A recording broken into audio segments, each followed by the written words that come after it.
you're never going to have 100% satisfaction rate at scale. It's just impossible.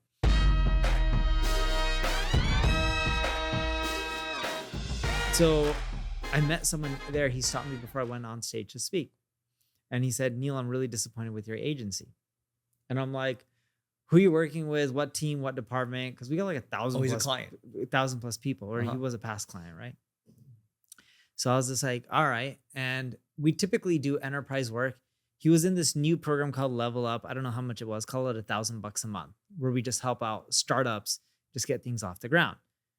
And I was very transparent with him. I'm like, there's only so much we can do for $1,000. And he's just like, he got it. And I was like, if I gave you the people I'd put on an enterprise account, a big global 1,000 company, I'm like, I would lose my shirt. Really, I would be just losing my shirt. So I was like, what was your problem? So he tells me some of his problems. I was like, cool. So I introduced him to someone on my team, the president of that division. I said, make sure you refund his last month's worth of money.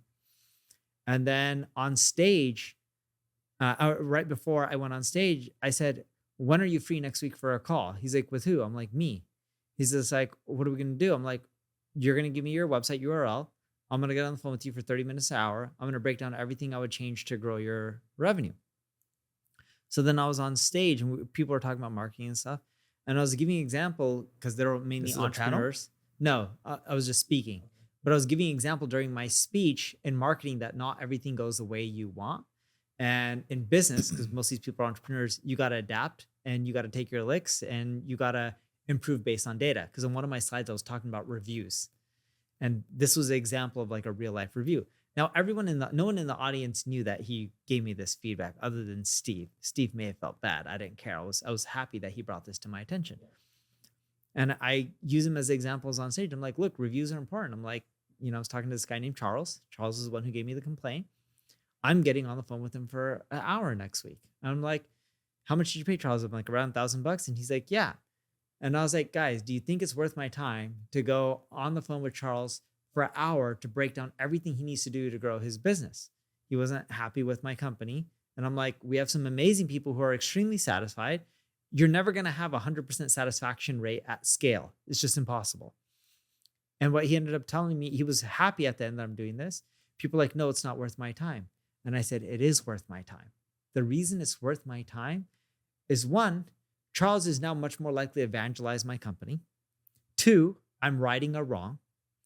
3, I'm learning what we did wrong in his opinion, so I can go back to my team and work on fixing it to create a better experience in the future, which will cause less churn and grow my overall revenue faster in the long run. Assuming my team takes that feedback, which they're really good at, especially Sarah, who runs that division. But the point I'm getting at is I was just really transparent in front of an audience. And at the end of being transparent, I had a lot of people come up to me who wanted to hire my agency for marketing, even though I was transparent on stage that Charles was not happy he didn't get results and I was working on fixing it.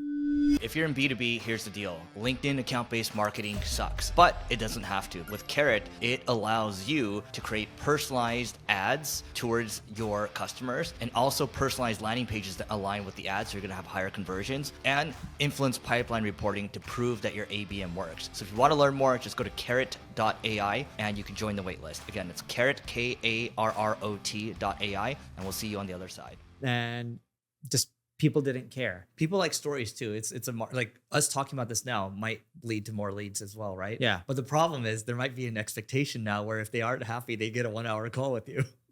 I would do that. Anyone who's not happy ever hit me up, I'm always willing to get on the phone with them. Would you do it with 100 people? Yeah. Would you do it with 1,000 people? Yes. 10,000 people? If time permitted, yes. Yeah. But I think it's a really important part. I think you have to do this, especially when if it keeps popping up, you have to get on all of them, because then you're the one that can drive the pace at the end of the day. You have to. But I hate to say this. One, it wouldn't ever happen with 1,000 people. You just look at client count. 2, a lot of people would have been fired if it happened with 1,000 people way before then. I'm not trying to be rude, but it's just reality because they're tarnishing our company's name. And 3, I look at every experience as a way to improve revenue and reduce churn, which grows revenue and profitability faster. if the team wouldn't take action on that, if I'm giving them solid data that's actionable, not fluff, not just someone saying, I didn't like this creative, this is why I'm not happy. And if my team actually showed positive results and they didn't like creative, there's not much I can do on that, and other than to try to make them happier with the creative. But this guy wasn't happy with the results, the actual revenue increase on his end.